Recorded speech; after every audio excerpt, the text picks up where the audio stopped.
नुआमोड़े गोपालपुर एबे crime branch तदंत करिबो बोली राज्य सरकार निष्पत्ति। गोपालपुर रे होइतिबा लज्जाजनक घटना एबे नेइछि नुआमोड़। गोपालपुर एबे क्राइम ब्रांच तदंत करिबो बोली राज्य सरकार निष्पत्ति नेइछंती। सूचना प्रकार गोपालपुर बेलाभूमि रे युवती को होइतिबा गणदुष्कर्म घटना संपर्क में बुझिबाकू आसी बुली देखिछंती वाणिज्य और परिवहन मंत्री विभूति भूषण जेना। मंत्री सहित Brahmapur SP doctor Shravan Vivek AM और ब्रह्मपुर उपजिलापाल दीना दस्तांगिरी तहसीलदार समेत किछि जिला प्रशासन अधिकारी माने घटनास्थल में पहुंची। प्रेमी जुगल केउंठी बसिथिले, केउ स्थान रे युवती खराब संपर्क रखिथिले से नहीं ब्रह्मपुर एसपी मंत्री को देखाइथिले। सेहीपरि समुद्र बेलाभूमि रे आलोकीकरण कराजिबा सहित पेट्रोलिंग को मध्य कड़ाकड़ी कराजिबो। एभली समुद्र बेलाभूमि रे युवती घटना घटिबा अत्यंत दुर्भाग्यजनक घटना।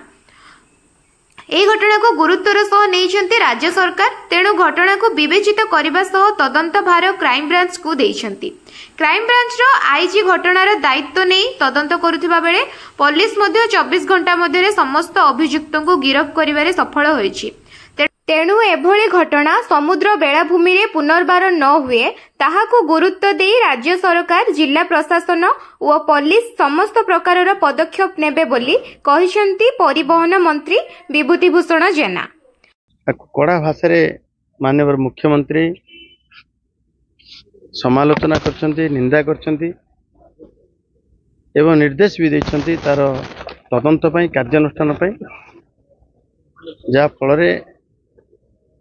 अभियुक्त 10 जन जाक 24 घंटा भितर मध्य गिरफ पेले। न्यायिक तदंत, न्यायिक तार 6 मास भितर जमी कठोर कार्यानुष्ठान हम तार प्रयास रे भी माननीय मुख्यमंत्री अच्छा।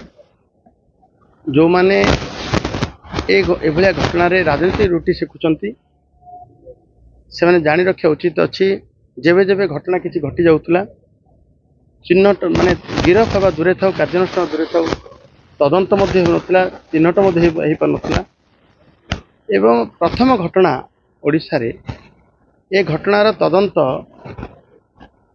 नेशनल क्राइम ब्यूरो नियंत्रणाधीन महिला मानक उपरे अपराध हेले ताकू सीएडब्ल्यू तरफ जो भाई भाव तदंत कार्यानुष्ठान व्यवस्था अच्छे प्रथम करी जन आईजी पाहर अफिसर साइन को नियुक्ति दिगला और से आस गोपालपुर पहुँचले, कार्यानुष्ठान है। मु स्पॉट भी जाइली। से स्पॉटर जो अवस्था पूर्वर ब्लू फ्लैग बीच ना से मद दुकान खुलवा अंधार जगार एभलिया निष्पत्ति नि आज से मद दुकान खोला नहले आम विरोध कारण ठिया तार उच्छेद हवा आवश्यक थिला एवं आलोकीकरण अंधार भीतर रखी आलोकीकरण हम बीच डेभलप हम एवं बीच सुरक्षित बीच गोपालपुर हम कौन सी पर्यटक भय करेंगे ना। एभलिया गोटे कठोर पदक्षेप नापी आम बाध्य हेलु। तो जो माने याको कहूले, जो माने पूर्वर कहूले जे law will take its own action, आईन ता बाटे जीव, कौन सी घटना को स्वीकार करने दूरे था, स्वीकार तो करूँ एक्शन ना दूरे था।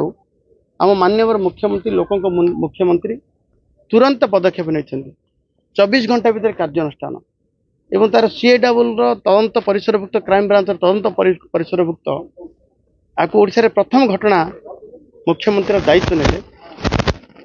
जो माने एभलिया आपको राजनीतिकरण कर घटना रे संवेदना ज्ञापन करने कथा, पीड़िता को न्याय पाई प्रशासन को, सरकार को सहयोग करने कथा से एभलिया कर सरकार से लोक मुख्यमंत्री लोक साथी अच्छा। कौन सी एमती अघटन घटले, एभलिया अमानवीय घटना घटिले सरकार कहार नुह। स्पष्ट भाव मुझे घटनास्थल जाइली। माननीय मुख्यमंत्री, माननीय उपमुख्यमंत्री पूर्वर से माने कही सारी एक्शन नहीं सारी। आमे आज घटना निंदा करछु एवं आर पूरा तदंत परमुहूर्त 6 मास मध्य जमी आर न्यायिक फलाफल मिल नहीं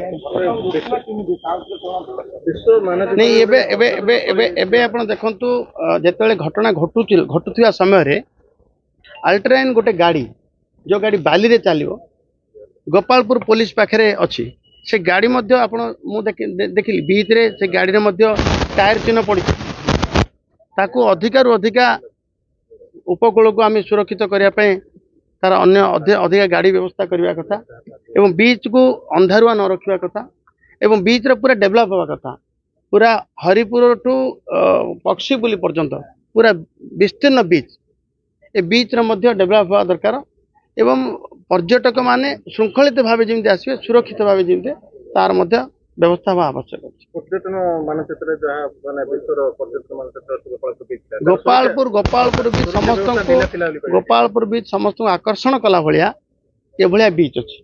एबे 30 कोटी टंका राज्य सरकार ऑलरेडी दे सारछन्ते तार कार्य भी आरंभ हो मु एबे निर्देश देकी आसिली जो कथा पूर्वर ब्लू फ्लैग बीच ना रे सेठी मद दुकान करिया निष्पत्तिला जो पाखरे घटना घटी अंधारुआ थिला आज जो मैंने एक कह व्यवस्था कहीं करते तार उच्छेद मत सुरक्षित हम गोपालपुर भी सुरक्षित हम सुंदर हम एवं पर्यटक माने भयमुक्त हे